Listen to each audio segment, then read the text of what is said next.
የአቡነ ሩፋኤል ወንድማቸው የሸኔ አመራር ነው እና ሩቃቲም ነው የምልህ ገዳይ ሲኖዶስ ውስጥ ነው ያለው። ጊዜው የጴንጤው አሜን። ደብተራ ይነቀላል፣ አሜን። ለካሚ ይነቀላል። ጠቅላይ ሚኒስትራችን ዶክተር አብይ አህመድ ስጋ ለብሶ ኢትዮጵያን እያደሳት እየመራት ያለ ኢየሱስ ክርስቶስ ብየዋለሁ። ምግብ ሳይበላ ነው የሚበላው ቃሪያውን። በሀገራችን እጅግ አስደንጋጭ መረጃ ተሰምቷል። ሰላም እንዴት ናችሁ? ስለ አቡነ ሩፋኤል አዳዲስ መረጃዎች እየወጡ ይገኛሉ። ምንድነው የሚለውን በዚህ ቪዲዮ የምንመለከት ይሆናል። የፈራነው ሳይደርስ አልቀረም። ከወደ ፕሮቴስታንቱም እየሰማናቸው ያሉ ነገሮች ያስደነግጣሉ፣ እጅ ባፍም ያስጭናሉ። ስለ ከተማ መነኮሳትም እየወጡ ያሉ አዳዲስ መረጃዎች አሉ፣ የምንመለከታቸው ይሆናል። ብዙሃኑን እያነጋገረና እያስቆጣ ያለው የቃሪያ እምነት ጉዳይንም በዚህ ቪዲዮ የምንመለከት ይሆናል። ኦሮሚያ ክልል በንጹሃን ኦርቶዶክሳውያን ላይ እየደረሰ ያለውን ግፍም አጋርተውናል። እነዚህንና ሌሎችንም በሰፊው የምንመለከት ይሆናል። ለዚህ ቤት አዲስ ከሆናችሁ ቤቱን ሰብስክራይብ፣ ቪዲዮን ደግሞ ላይክና ሼር ማድረጋችሁን እንዳትረሱ። ወንድማችን በሰው ሀገር ምንድነው ያጋጠመው የሚለውን እናስቀድም። ዛሬ ስራ ቦታ ያጋጠመኝን አንድ አጋጣሚ ላጫውታችሁ። ምናልባት እንደዚህ አይነት ነገር አጋጥሟችሁ የምታውቁ ኢትዮጵያውያኖች ካላችሁ ስሜታችሁን እጋራለሁ። እንዴት አይነት ደስታ ተሰምቷችሁ እንደሚሆን መገመቱ ቀላል ነው። እኔ በጣም ነበር ደስ ያለኝ። ማምላክን ጸጉሬ ነበር የቆመው፣ ልቤ በሐሴት ነበር ምልት ያለችው። ግን ከነገሩኝ ታሪክ አንጻርና አሁን ኢትዮጵያ ካለችበት ሁኔታ አንጻር ተነስቼ ደግሞ በተመሳሳይ ሰዓት በጣም ነበር ያዘንኩት። ልቤ በጣም ነበር ያዘነችው። ማምላክ ምስክሬ ናት። እንባዬ ሁሉ እስከ ማቅረር ነው የደረስኩት። አጋጣሚ ምን መሰላችሁ? ለኛ ይሄ ብርቅ ሆኖ አይደለም። ሆኖም ግን በግለሰብ ደረጃ ሲነገር እንዴት አይነት ደስታ እንደሚሰጥ ግልጽ ስለሆነ ነው። እና ምን ነበር መሰላችሁ አጋጣሚው? አንተ ኢትዮጵያዊ ነህ እንዴ ብሎ ጠይቋችሁ ነጭ አዎ ኢትዮጵያዊ ነኝ ብላችሁት ሰዎቹን ሰብስቦ ይህ ኢትዮጵያዊ ነው፣ ታሪኩ ይህ ነው፣ በታሪክ ልትኮራ ይገባል፣ አባቶች ጀግኖች ናቸው፣ አንተ የጥቁር ህዝቦች ምልክት ነህ ብሎ ነጭ ሲመሰክርላችሁና ሌላው ሰው በአግራሞት ሲመለከታችሁ ኮሎኒያሊዝምን ያላየች ሀገር የመጀመሪያዋ ናት እያለ ይህ ሰውየውን እንደዛ የሚለኝ ሰው ማለት ነው። ማምላክ ታሪኳን የኢትዮጵያን ታሪክ በጣም ከመውደዱና ከማንበቡ የተነሳ የታሪክ ተመራማሪ ነው። ፕሪንት አውት አድርጎ የኢትዮጵያን ታሪክ ስራ ቦታ ላሉ ሰዎች እያደለ ነው። እንዳጋጣሚ እኔ ሌላ ዜጋ መስየው ያን ወረቀት ሰጥቶኝ ነው። እና እኔ ምን ልበላችሁ ብቻ በጣም ነበር ደስ ያለኝ ማለት ነው። በዚህ ታሪክ ኩሩ እያለ ሌላ ጥቁሮችን ለጥቁሮች ነው የሚሰጣቸው። በጣም ነበር ላይክ የሚያስደንቀው። ሰውየው የገረመኝ እንትኑን ከማንበቡ በላይ ፕሪንት አውት አድርጎ አውጥቶ በሰነድ ደረጃ አድርጎ ለሰዎቹ እያደለ ነው ያገኘሁት ማለት ነው። እና እንዳጋጣሚ ሊሰጥ ነው መጥቶ ሲያየኝ ምናምን እኔ ከዛ ጣይቀኝ እዚህ ጋር ስሜ ስላለ ማለት ነው ፍሮም ኢትዮጵያ የሚለው ማለት ነው። እና በጣም ተደንቆ ምናምን በጣም አክብሮ ምናምን ነው። ብቻ በአጠቃላይ ያንን እንደነገረኝ አሁን ባለው ሁኔታ ተነስችና አጠቃላይ እችን የመሰለች ሀገር እና በጣም በሚያስደንቅ ሁኔታ አባቶቻችን የሰሩልን ታሪክና ያስቀመጡልን አሻራ ምድራዊ ብቻ ሳይሆን ሰማያዊ አሻራ ሁሉ አስቀምጠው ያለፉ መሆናቸውን እሱ መስክሮ ሰውዬ ምን እንዳለ ታውቃላችሁ? የመጨረሻው ስኬቴ ወደ ኢትዮጵያ ሄጄ ያነበብኩትን ነገር በአካል እንደዚህ ዳስሼ ካየሁት ነው አለኝ። ዋንዴ ያልኩት ምለው እና ማለት ነው። በተመሳሳይ ሰዓት ግን የተሰማኝ እችን የመሰለች ሀገር ግን አሳልፈን የምንሰጠው ታሪክን አጣሞ የሚጽፍ ለትውልድ የማይጠቅም ደም በማፍሰስ ፖለቲካ የሚሰራ የሚመስለው ድኩማን የታሪክ አሻራ የሌለው ወይም የሌለው አለው እንደሌለው የሚያምንና በቃ ዝም ብሎ በዘረኝነት ውስጥ የገባ በበታችነት ስሜት የሚሰቃይ በኢትዮጵያዊነቱ የማይኮራ ዘመኑ የሰጠው ታላቅ የሆነ የአንድነትን እድል የሚያመጣ ቴክኖሎጂ ባለበት ዘመን ቁጭ ብሎ መነጋገርን የማይፈልግ ከጦርነት ውጭ ችግርን መፍታት የማይፈልግ እንደዚህ አይነቱን ሰው ነው አምተን ወደ መድረክ የምናስቀምጠው። ግን ምን መሰላችሁ ወደ መድረክ የምናመጣው እኮ በነገራችን ላይ በዘመኑ ያለ ትውልድ የሚያስበው እሳቤ ውጤት በዘመኑ ያለው መንግስት ነው ወይም አገሪቱ የሚረከባት አካል ነው። የነዚያ ህዝቦች እሳቤ ድምር ውጤት ነው ያ ሰው አገሪቱ የሚረከባት ማለት ነው። የትኛውም መንግስት የትኛውም ስርዓት ሊሆን ይችላል። እና በጣም ነው ያዘንኩት። እንደዚህ አይነት የሚያኮራ ታሪክ ያላትን ሀገር የሚረከቡ ታሪክን አጣመው የሚጽፉ ትውልድን ከትውልድ የሚያጋጩ ደም በማፍሰስ ፖለቲካ የሚጸና የሚመስላቸው ሰዎች ዛሬም ድረስ በኢትዮጵያ ውስጥ መኖራቸውን ሳስብ በ21ኛው ሴንቸሪ አባቶቻችን ችግራቸውን ለመፍታት እንኳን እድል ስለሌላቸው በ6 ወርና በ1 ዓመት ውስጥ ተጽፎ በሚገኝ ደብዳቤ ተግባብተው ጠላትን ያጠፉ አሻራቸውን ማስቀምጠው ያለፉ አባቶች ባሉባት ወይም ባለፉባት ሀገር ላይ እንደዚህ አይነት የሴራ ፖለቲካ ውስጥ ገብቶ የገዛ ወንድሙን የሚገል እንደዚህ አይነት ሁኔታ ውስጥ መሆኗን ሀገሪቱን አስቤ ልቤ ወዲያው ስብር አለች። ከቶ መቼ ይሁን መዳኛችን አልኩ። ይህን ቪዲዮ የምሰራው ምናልባት የሆነ ጊዜ ስለሚጠቅመኝ ብዬ ነው እና በጣም ነበር ደስ ያለኝ። ምን ታረጉታላችሁ ግን? ጥሩ ቀኑን ያምጣልን፣ ጥሩ ቀኑን ያምጣልን። በዚህ በዘረኝነት ውስጥ ገብተህ የምትሰቃይና የገዛ ወንድምህን ለመግደል የምታሴር እንደዚህ አይነት እንደው ዝም ብሎ የማይረባ ቆሻሻ ፖለቲካ ውስጥ ያለ አሁን አንተ የምታየኝ ኢትዮጵያዊ ስንት ኪሎ ነህ? የአንተ የኪሎ ብዛት አፈር ነው። ወደ አፈር ትመለሳለህ። ሁሉም ነገር ይቀራል። የምናውቃቸው ሰዎች ስንቱ ሞተዋል። በእንደዚህ አይነት ሁኔታ ውስጥ በእንደዚህ አይነት የፖለቲካ አሻጥር ውስጥ ሞቱ። ከዛ በኋላ የእነሱን ሞት ከሀገሪቱ የኢኮኖሚ ውድቀት አንጻር ነው ጦርነቱ የሚተነተነው። ይኸው እያየን ያለ ነው። የሰው ልጅ ነፍስ ምን ማለት አይደለም። at the end of the day ፖለቲካው የሚተነተነው ከኢኮኖሚ አንጻር ነው፣ ከሰው ልጅ ነፍስ አንጻር አይደለም። ይህን እንኳን ማስተዋል ያቅተናል። አዝናለሁ። አምላክ መድኃኒት የሆነ ክርስቶስ አይነ ልቡናችንን ይመልስልን፣ የፍቅር አይኖችን ወደኛ ያዙር። ሌላ ምን ይባላል?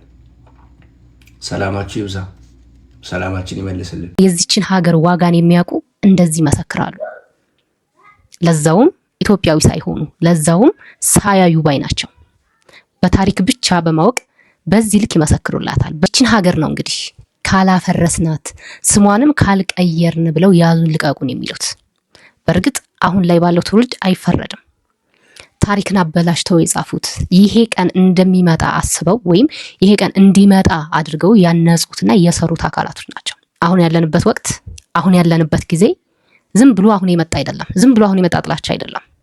ለአመታት የተሰረበት፣ ለአመታት የተዘጋጁበት፣ ለአመታት በጀት በጅተው ሐውልት ያቆሙለት፣ ለአመታት ብራቸውን ያባከኑበት ይህ ቀን እንዲመጣ፣ አሁን ያለንበት ሁኔታ እንዲፈጠር፣ የድሮው ማንነቷ እንዲጠፋ ያደረጉት የነ ቅዱስ ላሊበላ ታሪክ ሀገሪቱማ እኮ ትናገራለች። አሁን እኮ ሰው የለም። እየተናገረች እየመሰከረች የአባቶቻችንን ትውፊት እየመሰከረች ያለችው ሀገሪቱ ራሷ ነች። እነ ቅዱስ ላሊበላ ቤተ መቅደስ፣ እነ አክሱም እነሱ ናቸው እየመሰከሩ ያሉት። ሀገሪቷ ብቻዋን ነው እየመሰከረች ያለችው። አያችኋ? እንደዚህ እየተባላን በዚህ ልክ አይምሯችን ዘግጦ እንኳን በውጭ ታብራለች ሀገራችን። የማያውቋት ሊያውቋት እስካሁን ድረስ ይናፍቋታል፣ እስካሁን ድረስ ይጓጉላታል። እግዚአብሔር አምላክ አሁንም ወደ ድሮዋ ኢትዮጵያ ይመልሳል። የተነሱባትን ጥላት እግዚአብሔር አምላክ በመለኮት እጁ ያፈራርስላት። እህታችን አንቺ ቃሪያውን ይዘሽ መጣሽ። ቀጣይ ደግሞ አንዷ ቲማቲም ይዛ ትመጣለች፣ አንዷ ደግሞ ሽንኩርት ይዛ ትመጣለች። ሌሎቹ ቤት ዘይት አለ። በቃ ቆንጆ ያበደ ሽሮ ልትሰሩልን ነው ማለት ነው አይደል? ይሄ ነው አላማችሁ አይደል? ይሄንን ቪዲዮ ጉልበት እንዲኖረው ለበጣም ብዙ ሰው ሼር ኮፒ ሊንክ አድርጉና አድርሱልኝ። ምክንያቱም አንዳንድ ያልበላቸውን የሚያኩ ሰዎች፣ ያልበላቸው ቦታ የሚያኩ ሰዎች ይሄው ኦርቶዶክስ ቃሪያ ጀመረች፣ ኦርቶዶክስ ደግሞ ቃሪያ ያድናል ማለት ጀመረች እያሉ ደግሞ አሁን እዚህ ሚዲያ ላይ ያራገቡ ያሉ ሰዎች ጋር እንዲደርስ እባካችሁ ሼር ኮፒ ሊንክ ዱት ሪፖስት አድርጉልኝ። እንደው ከየትኛው መጽሐፍ ላይ ያገኝተሽው ነው ባክሽ? እንደው አሁን የቅዱስ ሚናስ የቃሪያ እምነት ነው ደግሞ ብለሽ የመጣሽው ደግሞ ከመጀመሩ ነው? እሺ ይሄ ቃሪያ አሁን ሰው ልክ እንደ ጸበሉ ምግብ ሳይበላ ነው የሚበላው ቃሪያውን። ጸበል በቅዱሳን ስም በመላእክት ስም የተሰየመውን ጸበል በባዶ ሆዳችን እንጠጣለን፣ እንጸበላለን፣ እንፈወሳለን ከደዌያችን። እሺ ቃሪያውንስ አሁን በባዶ ሆዳችን ነው ደግሞ ምን በላው? በባዶ ሆዳችን በልተን እሺ ምን እንሁን? ጨጓራችን ምን ይሁን? ከየትኛው መጽሐፍ ላይ ያገኘሽው ነው? እባካችሁ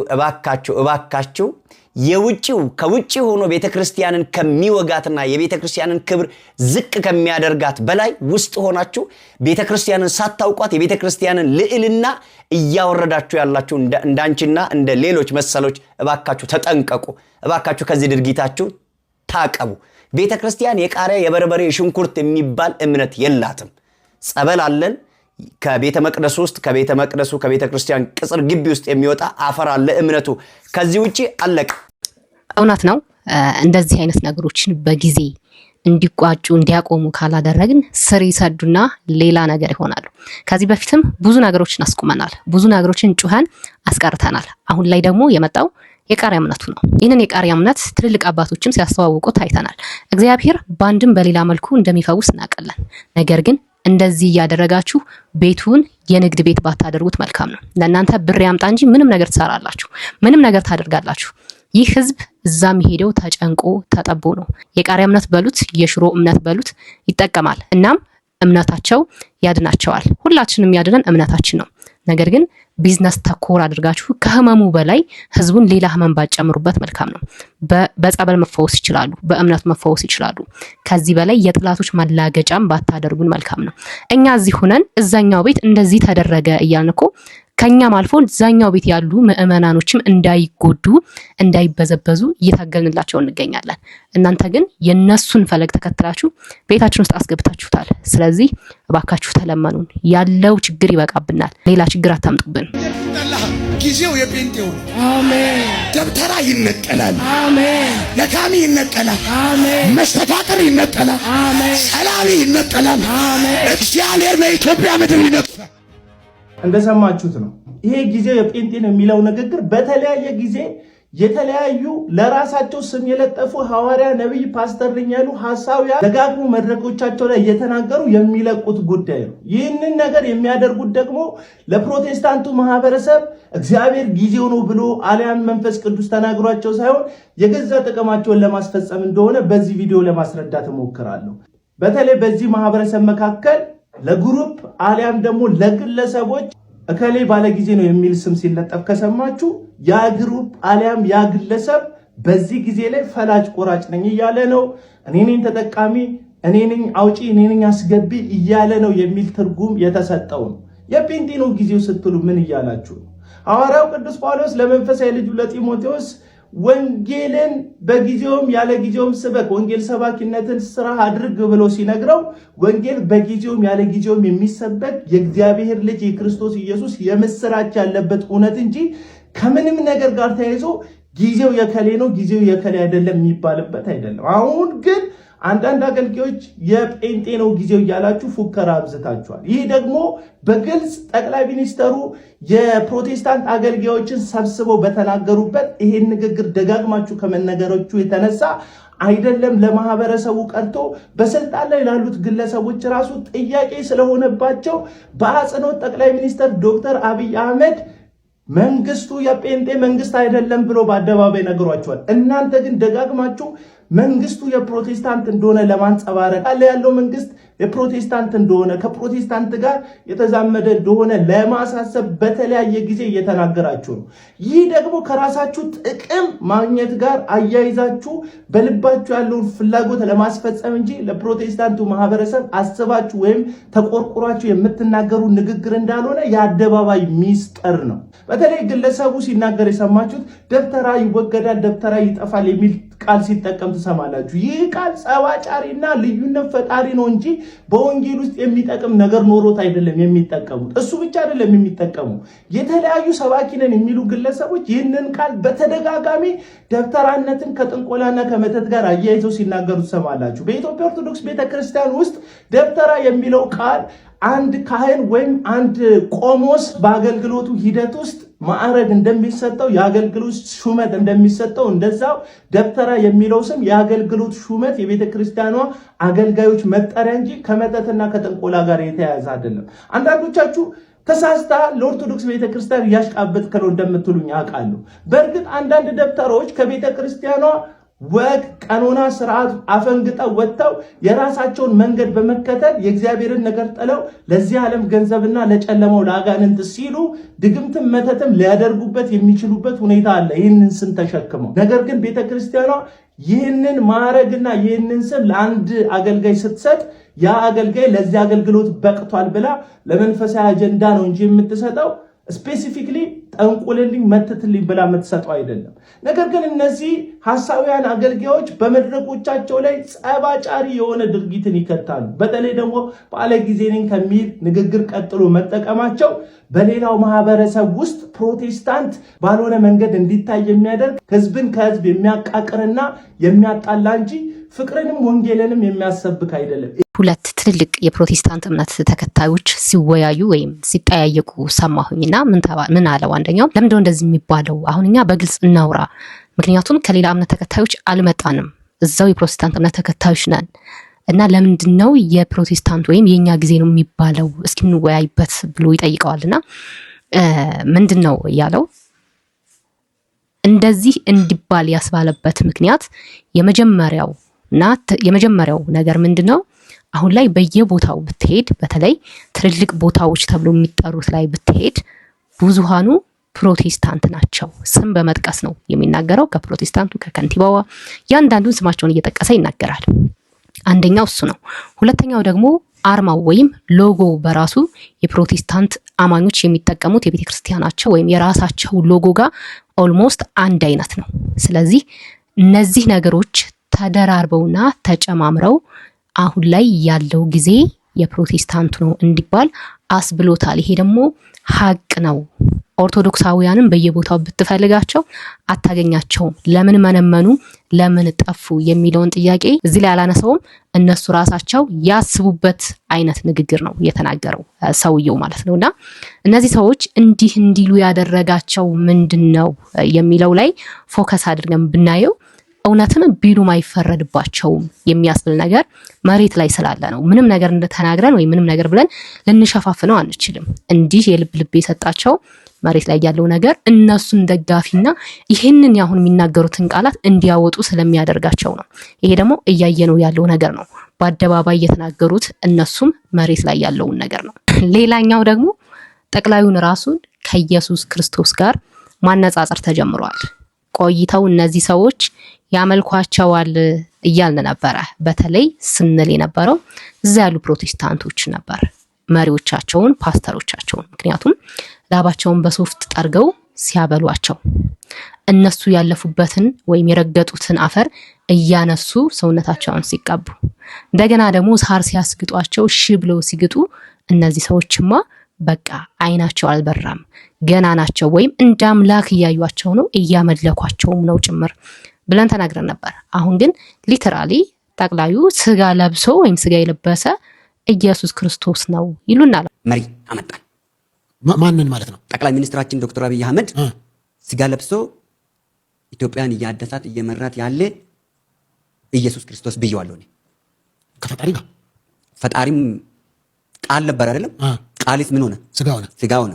ስጋ ተመላለሰ አልተመላለሰም? በስጋ ዘመን ቃል ይፈጸም ዘንድ ተፈጽሟል አልተፈጸመም? ሄዷል። ዳግመኛ እሱን ራሱ ነው የምጠብቀው። ያው በክብር ሲሄድ እንዳያችሁ ደግሞ በክብር እመጣለሁ ብሏል። እሱ አሁን በዳመና ላይ አለ። ፊት ካንተ ጋር ነበር። አሁን የሚመጣው ሲመጣ በክብር ምን ላይ ይመጣል? በክብር መጥቶስ መሬት ይነካል? አይነካም። እሱማ ሌላ ቴዎሎጂ በቃ አይነካም። በክብር ዳመና ላይ ሆኖ ሙታኖችም ትነሳላችሁ፣ አብሮ ቆሜ ፍርድ ትቀበላለህ ይላል አይደል? ፍርድ ሊሰጥ ነው የሚመጣው፣ ሊፈረድበት አይመጣም። አሁን ግን ነገርን የሚመራ ወክሎልናል እሱ ራሱ ኢየሱስ ክርስቶስ በአካል መጥቷል እያለ ነው። በአካል አገሪቷን እንዴ የዓለም የደን ገነት ማለት እኮ ኢትዮጵያ ነች፣ የመጨረሻ ገነት። እነዚህ ራስተፈሪያን እንደዛ ይላሉ። ኢትዮጵያ ምድር ገነት ናት ይላሉ። እርሶም ያንን የሚካፈሉት የኢትዮጵያ ምድር የዓለም ምድር የዓለም ገነት ኢትዮጵያ ነች። የት አካባቢ? የመጨረሻ ዓለም የዓለም መንግስታት ሁሉ እጃችሁ ሰላም ከኢትዮጵያ ብሎ እጃችሁን ይዘረጋሉ ወደኛ። ኢትዮጵያ ግን እጆቿን ወደ ትዘረጋለች፣ ወደ እግዚአብሔር ትዘረጋለች። ዓለም ግን የዓለም መንግስታቶች ግን እጃቸውን ወደ ኢትዮጵያ መንግስት ትዘረጋሉ። ኦኬ ጥሩ። የት አካባቢ ነው የደን ገነት? ኢትዮጵያ ውስጥ የት አካባቢ ነው? ከዚህ በፊት ባህር ዳር አካባቢ ነው የሚል ነገር ሰምቻለሁ። ባህር ዳር ሳይሆን አባይ ወንዝ ላይ እኮ አባይ የመነሻው ህዳሴ ግድብ ወደ ቤንሻንጉል ነው። ታች ከቤንሻንጉል ጉሙዝ በታች አባይ ህዳሴ ግድብ የሚገደብበት አለ አይደል? ከሱ ዝቅ ብለን በዚህ በኩል ሔዋን ናት፣ በዚህ በኩል አዳም ነው። ምንድን ነው ደግሞ እንደሱ?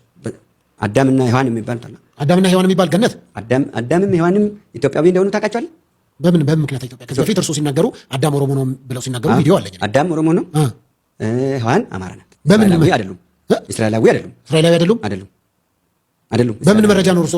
እስራኤል የምትባለው ሀገር አመት ማልሞላ ግን አውቀዋል። ሔዋን ማለት እኮ ለአዳም ከባቡ ጋር አውርታ አፕሉን የሰጠችው ፍሬውን የሰጠችው አትብሉ ከተባሉት ፍሬ አምጥታ ለአዳም የሰጠችው እኮ ነች ሔዋን ማለት ከአዳም ጎን አጥንት ውስጥ ከግራ ጎን ነው። ጎኑ ራሱ ቀኝ አይደለም፣ ከግራ ጎን ነው የተፈጠረ። ከዛን አሳሳተኝ፣ ሰይጣን አሳሳተኝ አለች እሷ አይደል? እሱ ደግሞ ማን አሳሳተኝ አለ? ሔዋን አሳሳተኝ። አንተ የሰጠኝ ረዳት ናት ያልካት እሷ ነች ብሎ በዛ የተነሳ አሁን እህቶቻችን የሴቶች እንቅርት የጉሮሮ ነገር ወጥ ነው። የእኛ ግን አለ አይደለም። እንቅርት አይለክ በቃ ይሄ እንቅርት እኛ አልዋጥ ነው።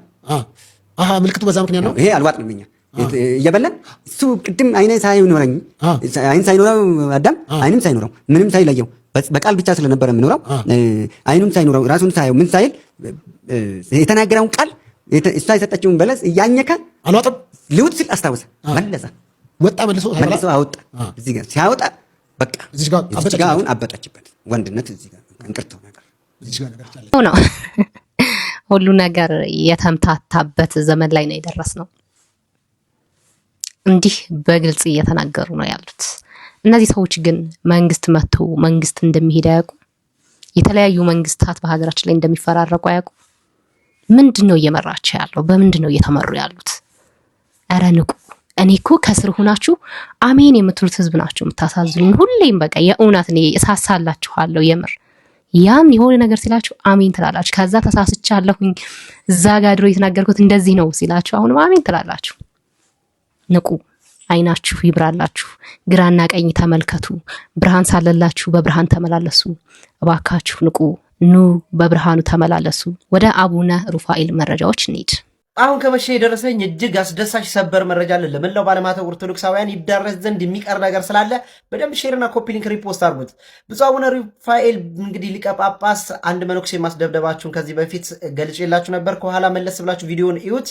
እንግዲህ እነዚህ ደብዳቤዎችን እንግዲህ የህግ ክፍል በተጠና መልኩ እንግዲህ ከጋምቤላ ህብረተሰብ ምዕመን ጋር ባደረገው ትብብር በቁጥጥር ስር የዋሉ ቢሆንም የስብከተ ወንጌል መምሪያ ኃላፊ የሆነውና ምክትል ስራ አስኪያጁ ግን ብፁዕ አቡነ ሩፋኤል ወደ አዲስ አበባ ለሽምግልና ልኳቸው እስካሁን ድረስ በህግ ቁጥጥር ስር አልዋሉም። አሁንም ድረስ የመነኩሴ ፍትህ እንዲያገኝና መነኩሴውም በአሁኑ ሰዓት ላይ በሆስፒታል ውስጥ እየማቀቀም ይገኛል። ፍትህ እንዲያገኝ እነዚህ የቀሩትም እንዲያዙ የበኩላችንን ትብብር እኛም እናደርገላቸው። ሼር፣ ኮፒ ሊንክ፣ ሪፖስት እያደረጋችሁ አድርሱ። የሚያስደስት ዜና መለየት እያቃተን ነው መሰለኝ አንዳንዴ። ሰበር አስደሳች ዜና እያላችሁ የምትሰሩ ሰዎች ምኑ ነው የሚያስደስተው? አሁን ይሄ የደበደቧቸው ታሰሩ። ከዛ አንደኛው ደብዳቤ ደግሞ መነኩሴውን የደበደበው ማለት ነው እዚህ ሲኖዶስ መጥቷል ሽምግልና፣ ሌሎቹ ታስረዋል። ወንጀለኛው እኮ ነው ወንጀለኛው አቡነ ሩፋኤል። ወንጀለኛውን ጋርዱን ወይም ደብዳቤውን እዚህ ሲኖዶስ ላይ ልኮታል ሽምግልና አድርጎ ማለት ነው። ከዛ ሽምግልና ሲኖዶሶች ወይም አባቶች ጋር ተቀምጧል። ማነው ወንጀለኛው? ሰው ይሄ ደግሞ እነዛ መታሰራቸው ደግሞ ያስደስታል። አይ ዶንት ቲንክ ሰው እኔ አሁን ላይ እውነት ለመናገር ምንም የሚያስደስተኝ ነገር የለም። ይሄ ያስደስታል ብዬ አላስብም። ሲጀመር ለምን ተደበደቡ? ሲጀመር ይሄ ነገር ለምን መጣ? በቃ ከስሩ መነቀል አለበት። ምንጩ ሲገረሰስና ምንጩ ሲደርቅ ነው ደስ የሚል ዜና ብሎ መሰራት ያለበት። እነዚህ ሰዎች ታሰሩ ተብሏል። አሁን ይህንን እየሰራን ተፈተው ሊሆን ይችላል።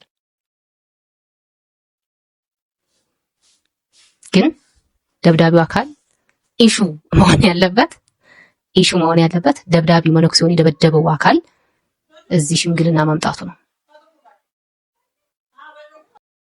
ለሸኔ ድጋፍ የዋለ ነው የተቀበለው ሸኔ ነው። ምክንያታቸውም የአጃቢያቸው ወንድም የሸኔ አመራር ነው። የአቡነ ሩፋኤል ወንድማቸው የአጃቢያቸው ወንድማቸው የሸኔ አመራር ተቀበል እና ሩቅ አትሂድ ነው የምልህ። ገዳይህ ሲኖዶስ ውስጥ ነው ያለው። ገዳይህ ቤተክርስቲያን ውስጥ ነው ያለው። ገዳይህ አባት እያልክ መስቀል የምትሳለመው ነው። ገዳይህ እሱ። ቤተክርስቲያኒቷ እየተዘረፈች ነው። አሁን ላይ ሁላችንም እየባነን ነው። እግዚአብሔር ይመስገን መረጃዎችን በደንብ እየወጡ ነው። ከዚህ በኋላ ያለ ኦርቶዶክሳዊ አይኑ እንደዚህ ካልጨፈነ ወይንም ጆሮውን ካልደፈነ በስተቀር መረጃ በየቦታው ነው ያለው። ስለዚህ መረጃህን በደንብ አጥንተህ ስንዴውን ከእንክርዳዱ መለየት መቻል አለብን። በነገራችን ላይ እኛ እየጮህን ያለነው ነገር እግዚአብሔር ይመስገን በስሱም ቢሆን ለውጥ እያመጣ ነው። በትንሹም ቢሆን ለውጥ እያመጣ ነው። ምዕመኑ እየነቃ ነው ነው አሁን ላይ ይሄ የሚያጭበረብሩት አካል በትንሹም ቢሆን ከ100% 1 ወይ 2 3% እስከ 5% ድረስ እየተቀረፈ ነው። ወይንም የሆነ ነገር ማድረግ ቢፈልግ እንኳን ህዝቡ ምን ያህል እንደሚጮህ ይታወቃልና ኤሊትል ቢት ለውጥ አለው ብዬ አስባለሁኝና የከተማ መነኮሳትን በተመለከተ አሁን ብዙ መረጃዎች እየወጡ ይገኛሉ። እባካችሁ ወደ ገዳም ግቡልን የሚለው ቻሌንጅ አሁንም እንደቀጠለ ነው። አንዳንድ መነኮሳት ቢቃወሙም ማለት ነው። ቲክቶክ ላይ ዘወር ስል ምን የሚል አገኘሁኝ። አንድ አባት እንደዚህ ከተባልንማ በቃ እንግባ አሉ። እንደዚህ ከተባልንማ ወደ ገዳም መነኮሳት ወንድሞቼ፣ የእኛ ከተማ መኖር ሰዎችን ካላስደሰተ ለምን ወደ ገዳም አንመለስም ብሎ ጻፉ አንድ አባታችን ወይም አንድ መነኩሴ። ሰው ኮሜንቱ ላይ ገባ ብዬ ትክክለኛ መነኩሴ መሆናቸውን ፕሮፋይላቸውን ቼክ ካረኩ በኋላ ኮሜንታቸውን ማንበብ ጀመርኩኝ ማለት ነው። ከዛ ኮሜንት ላይ ምን የሚል አገኘው? እግዚአብሔር ያቆይን አባታችን። ይሄኛው ሳይሆን አባ ኃይለ ጊዮርጊስ የሚባሉት ምን አሉ? ለማን ብለን ነው አሉ። አባ ኃይለ ጊዮርጊስ የተባሉት ለማን ብለን ነው አሉ። አሪፍ። እሺ፣ ሌላኛው ደግሞ ያው እንግዲህ የራሳችሁን አስተያየት ራሳችሁ ጻፉ ወይ ኮሜንት ላይ ጻፉልኝ።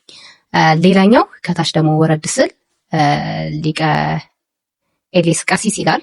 ቀሲስ ቲዩኒዋን አባታችን ትክክል ነው ይላሉና ትንሽ የገረመኝ ለማን ብለን ነው ያሉት አባ ኃይለ ጊዮርጊስ ናቸው። ለማን ብለው ነው የመለኮሱት? መነኩሴ ማለት ሞተ ተገነዘ ማለት ነው አይደል? በቃ ለኢየሱስ ክርስቶስ ራሱን ሰጠ። ስለዚህ ለማን ብለን ነው አሉ። በእርግጥ ከታች መልስ መልሰዋል። ወደ 7 ሪፕሌይ ያለው ለቤተክርስቲያን ለእርሶም ሲሉ ይላል አንደኛው። ሪፕሌዩን አላየሁትም እና እንዲህም እያሉ ነው። ሌላኛው ለኔ የጻፈልኝ አንድ ወንድማችን ምን አለኝ መሰላችሁ? እህቴ እኔም ዲያቆን ነኝ፣ ግን እኛ ደብር 2 ያገባ ካህን አለ። እኔና አንድ ዲያቆን ስንቃወም በሚኒሻ አሳሰሩን። ዲያቆኑ የኔ ጓደኛ ማለት ነው። ሲያገባ 80 ያላትን አገባህ ብለው ያለ ማስረጃ ከአገልግሎት አባረሩት። አሁን ሀገረ ስብከት ክስ ላይ ነን። ኦሮሚያ ምዕራብ ሸዋ ቤተክርስቲያን አደጋ ላይ ናት። ውሸተኞቹ አገልጋዮች እውነተኞቹን አገልጋዮች እያባረሩ ነው ሲል ጻፈልኝ። እውነተኞቹ እየተሳደዱ ነው፣ ውሸተኞቹ ደግሞ እያሳደዱ ነው። ይሄ መሬት ላይ እያየ ነው ያለው ነገር ነው። እኔ ሁሌ የምለው በኦሮሚያ የሚኖሩ ኦርቶዶክሳውያን ሰማዕት ናቸው። ሁላቸውም የሚደርስባቸው ግፍና መከራ እኔ እዛ ባለሁበት ሰዓት ስላየሁት ማለት ነው። እኛ እኮ በጧት ተነስተን ቤተክርስቲያን ደርሰን ምንመለስ ምንም የማይነካን ህዝቦች ነን። እነሱ እኮ ኦርቶዶክስ የአማራ እምነት ነው፣ እናንተ የምትከተሉት የአማራን እምነት ነው እየተባሉ ነጠላ ለብሰው ወጥተው በገቡ ቁጥር ያለ ስማቸው ስም እየተሰጣቸው እኔ እዛ በነበርኩበት ሰዓት የሆነ ጊዜ ግርግር ነበር። አይ ቲንክ 2012 ነጠላ ለብሶ መሄድ የማይታሰብ ነው። ነጠላ ለብሶ ካለፈ ከጀርባ ስድብ አለው። ይሄ እንግልቱ ምናምን ተውት፣ ግን ስድቡ በራሱ እንዴት ሞራል እንደሚነካ ይሄ ራሱ ሰማዕትነት ነው። እናንተ ነፍጠኞች፣ እናንተ ቆምጮዎች እየተባሉ ያለ ስማቸው ስም እየተሰጡ እኔ አስታውሳለሁ። እኛ 2ኛ 3ኛ ዓመት ለምደነዋል ሆነናል። ፍሬሽ ተማሪዎች መጡ። ያሰላ ልጆች ናቸው። ዘን በጣም ቤተክርስቲያን ልጆች ናቸው። ግቢ ጉባኤ ወሰድናቸው እየተማሩ ባለበት አይ ቲንክ ወር እንኳን አልሞላቸውም። ይሄ ግርግር ተነሳና አንገት ላይ መስቀል ካለ ቆምጬ የሚል ስም ነው የሚሰጠው። ምንም ሁን ኦሮሞ ሁን፣ አማራ ሁን፣ ትግሬ ሁን። ዘን ምንም እንትን ሊሏቸው አልቻሉም። ይሰድቧቸዋል በጣም። ልጆች እኮ የኦሮሚያ ያሰላ ልጆች ናቸው፣ ገና ፍሬሽ ናቸው። ዘን የሚያውቁት ያውቃሉ፣ እኛም አውቀናል። ለተወሰነ ጊዜ አንገታችን ላይ ያለው መስቀልም ዝቅ አድርገን አስረናል፣ ላለመሰደብ፣ እንደዚህ አይነት ድምፅ ላለመስማት። ሴቶች ወንዶቹ በጣም ይደበደባሉ ሁሉ አይ ቲንክ ለወራት የሆነ ግርግር እስኪያልፍ ድረስ ማለት ነው። ከዛ በኋላ ውስጥ ለውስጥ አለ፣ ግን እንደዛኛው የገፋ ነገር አይደለም። አንማርም ብለው አዳዲስ ፍሬሽ ተማሪዎች የኦሮሚያ ክልል ተማሪዎች ትተው ትሄዳሉ። እኔ በነበርኩበት ቦታ ማለት ነው። እና ሁሌም ክብር አለኝ። የእውነት ነው የምላችሁ። በቃ ይደንቁኛል እነሱ። እየተቀበሉት ያሉት መስዋዕትነት። ይሄ እንደ ሀገር የመጣው እንደ እንትን የመጣው አብረን እኩል ነው የምንጋፈጠው፣ ችግር የለውም። ግን ውስጥ ለውስጥ እየደረሰባቸው ያለ በደል፣ ሞራላቸው እየተነካ እንደዛውም ብሎ በቃ የለም እዚህ ሀገርማ የለም ኦርቶዶክስ ብለን ክብረ በዓል ንግስ በሆነ ጊዜ እንዴት እንደሚያምሩ እንዴት እንደሚያሸበርቁ ለሃይማኖታቸው ያላቸው ቅንዓይነት ይለዩብኛል። በወርቅ በሳት የተፈተኑ ወርቆች ናቸው የኦሮሚያ ኦርቶዶክሶች። የእውነት ሁሌም እኔ ለእናንተ ክብር አለኝ፣ ለየት ያለ ቦታ ነው ያለኝ ለእናንተ። እኛም እንደናንተ እኩል ኦርቶዶክሳውያን እንባላለን። እናም ወንድሞቼ አይዟችሁ፣ ይሄ ቀን ያልፋል። አደራችሁ። ብዙዎቹን በነገራችን ላይ እዛ ያሉ ከኦርቶዶክስ ወደ ፕሮቴስታንት የሚወስዷቸው ትልቁ እና ዋነኛው የአማራ ነው በማለት ነው። ኦርቶዶክስ የአማራ ነው የሚል ስም በመስጠት አንዳንድ ሞኞች ይሄዳሉ። አንዳንዶች ነው በጣም ጠንካራ ናቸው ሲበዛ። ያን ተቋቁመው ያሉ ሰዎች አሁን ደግሞ በውስጥ አባቶቻችን በሚሏቸው ሰዎች በዚህ ልክ እየተበደሉ ነው። በሀገራችን እጅግ አስደንጋጭ መረጃ ተሰምቷል። በአንድ ጁስ ምክንያት 200 ተማሪዎች ሆስፒታል ገብተዋል። በአሪ ዞን ደቡብ አሪ ወረዳ መጸር መጀመሪያ ደረጃ ትምህርት ቤት ከአካባቢው ሱቅ የተገዛን ኦሬንጅ ጁስ የጠጡና ያሸተቱ ቁጥራቸው ወደ 200 የሚጠጉ ተማሪዎች ራሳቸውን ስተው ወድቀዋል ተብሏል። በደቡብ አሪ ወረዳ መጸር ትምህርት ቤት በደረሰው ይህንን ድንገተኛ የጤና መታወክ ዙሪያ የጋዘር መጀመሪያ ደረጃ ሆስፒታል አስቸኳይ መግለጫ አውጥቷል። ራሳቸውን ስተው ሲያስመልሳቸው በሩ ወደ 200 የሚጠጉ ተማሪዎች የድንገተኛ ሕክምና እርዳታ እየተደረገላቸው ሲሆን እስካሁን የህይወት ማጣት አደጋ አልገጠመም ብሏል። አብዛኞቹም በጥሩ ሁኔታ ላይ የሚገኙ ሲሆን አንዲት ጽኑ ታካሚ ተማሪም ለተሻለ ክትትል ወደ ጂንካ ሆስፒታል ተልካለች ብሏል። የህመሙ መነሻ ከጁስ ዱቄት ወይም ከሌላ ጋር የተያዘ መሆኑን ለማረጋገጥ የላቦራቶሪ ምርመራ እየተካሄደ ነው ብሏል። የተሰማችሁን ሀሳብ አስተያየት ኮሜንት ላይ ያስቀምጡልኝ። ፕሮግራማችን ይህን ይመስል ነበር። በሌላ በአዲስ ቪዲዮ ተመልሼ እስከመመጣ ድረስ ኢትዮጵያ ሀገራችንን ኦርቶዶክስ ሃይማኖታችን እግዚአብሔር ይጠብቅልን። ቤቱን ሰብስክራይብ፣ ቪዲዮን ደግሞ ላይክ እና ሼር ማድረጋችሁ እንዳትረሱ። ቻል ቆዩ።